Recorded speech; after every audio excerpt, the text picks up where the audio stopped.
how to find the right balance between healthy eating and having an unhealthy obsession with food. In this video, we're going to talk about how to create a healthy mindset around food and how you can find the right balance between someone who makes like healthy, informed decision choices, but also someone who has a healthy relationship with food and isn't like obsessed with healthy eating. As a nutritionist, I try to be as balanced as I can when it comes to obviously prioritizing healthy nutrition and letting you know that the food choices that you make can impact your health and general well-being, but also trying to get you to move away from diet culture, away from thinking that foods are good or bad inherently and that you should be restricting certain foods or that some of them should be off limits. And I think that there is a middle ground to be found. So first of all, what is an unhealthy mindset with food? In general, it's a mindset where you're so ingrained in diet culture and like being thin at all costs. You're ready to do anything just to be thin and to fit within like certain standards that you're not considering your health as your priority. And also this is all detrimental to your relationship with food, like at the expense of your relationship with food. And this can manifest in things like being obsessed with food, where you feel that you can't stop thinking about food. Food is like super all-consuming to you. You're always thinking about which meals to plan and also like how many calories you had and if this food is healthy or not. And then you're constantly like hungry and all of that. It can also be that you experience food guilt anytime you eat something that you weren't supposed to, anything that's not on your list of like healthy good foods.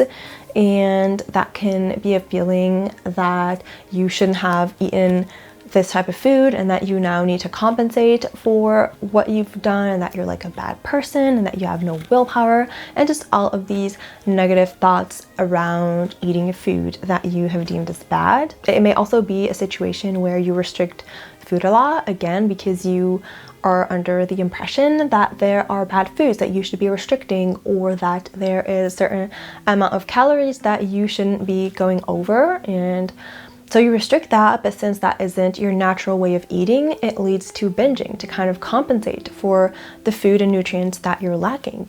The all or nothing mentality is also an important thing that is kind of linked to binge then restrict cycle. It's basically when you think that, oh, I've had like this cookie, so my diet is ruined and I might as well just eat the entire box of cookies. And then another aspect of that can be wanting to eat completely perfectly, not wanting to eat any food that has like any type of junk food, any type of processed food, being really careful about like the amount of calories you eat, the quantities of food that you're eating, and hiding it all under the name of health. Like, oh, I'm doing this because I want to eat healthy. Like, oh, I don't want any carbs, they're unhealthy. I'm like doing all of this for my body. All of these are signs that you don't have the healthy mindset when it comes to food.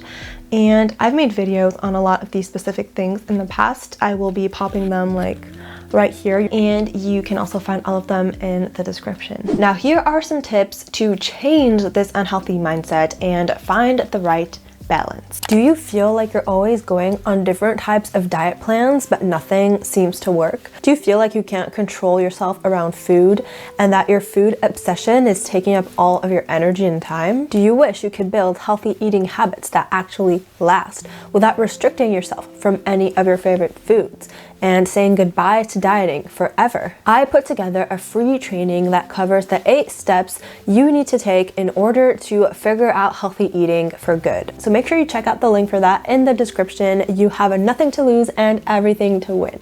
Now back to the video. The first thing you want to do is you want to stop viewing foods as either good or bad. Yes, certain foods are obviously healthier than others. Like if you take an apple, it's going to be healthier than a pizza, a slice of pizza. Okay, but that does not mean that the apple is good, that the pizza is bad. Both can be used in different circumstances and bring you a positive outcome. An apple will be a good choice if you have a couple of minutes in between like classes and you want a quick snack and you want something that is like fresh and that will bring you quick energy and also keep you full and bring you certain vitamins. But if you're just coming home from a long day at work and you want something that is emotionally comforting and satisfying and just responds to certain cravings that you're having of comfort food, then a few slices of pizza will be the better option. So next time you catch yourself thinking bad things about a food or that you shouldn't be eating it or anything like that, try to reframe everything in a positive light. You also need to start practicing mindful eating. Again, I talk about this in literally every video, but it's totally true. If you're able to eat mindfully, I think that it will definitely help you find this right balance, because mindful eating can help you eat foods that really fuel you in the correct way, foods that honor your body and honor your health and honor your cravings. So they help you really find the food that fits everything that you are looking for. And then once you have that food, it also enables you to focus solely on eating that food without any distractions and to be fully present in this moment and focusing on the different aspects, the different tastes, the textures, and focusing on your hunger cues, like, do I want more? Do I not want more? Like, how does this taste? Is this what I was expecting?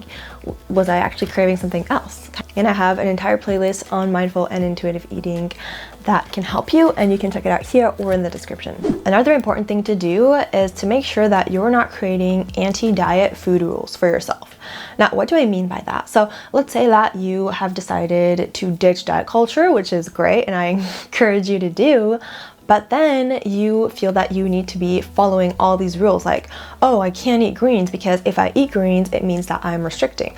Oh, I can't eat a lighter dinner because I had a big snack because that means that I'm restricting. Or I only want to eat half of this cookie, but I have to eat the entire cookie because, or else I'm restricting. These are all more food rules that you're just putting upon yourself just because you are thinking that you have to do like the anti-diet thing and you have to make that a rule, which is absolutely something that you do not want to do. Now, I know that this takes some practice to do, to be able to figure out what is a true want and desire and what has been kind of placed by diet culture and like ingrained so deeply that you feel that it's like a thought that you have originally. So again, it's really important to try to find the balance between obviously rejecting diet culture, but also knowing when your body is sending you signals. Again, if your body is telling you, I'm really craving that salad, I really don't want a burger, then you should absolutely listen to it. And this is a really big topic that I could make an entire video on. If you are interested, definitely let me know in the comments. You also need to be focusing on which healthy foods to add to your diet instead of the foods that you should be taking away. So like we talked about, you shouldn't be viewing foods as good or bad, and you shouldn't be taking away foods that you have deemed as bad. It's more important to focus on all of the healthy, nutrient-dense foods that you can be adding to your diet rather than the ones that you think that you need to be taking away. So if you're focusing on adding a bunch more whole grains to your diet, like whole wheat pasta, brown rice, bulgur, quinoa, buckwheat, oats, things like that, if you're focusing on adding legumes like beans and lentils and chickpeas, and if you're also focusing on adding things like lean sources of protein or like vegetarian sources of protein like tofu as well, and if you're adding healthy fats like nuts and seeds, and if you're consuming as many fruit and vegetables as you can, then you are focusing on incorporating all of these healthy, vibrant foods into your diet, and that is much better than focusing on like, oh, I can't have this burger anymore, because you can absolutely have the burger. You just need to make room for everything else. And you'll see that naturally as you kind of push yourself to make rooms for these more whole foods, then you will have less and less room for the processed foods. Another really important thing that you need to stop doing is you need to stop restricting your food intake. You can't be building a healthy relationship with food if you are restricting everything that you're eating. Now you may be thinking, well, how do I find the balance between, obviously I don't want to be eating like every single cookie that I think about, or else I'm not going to be able to eat healthy.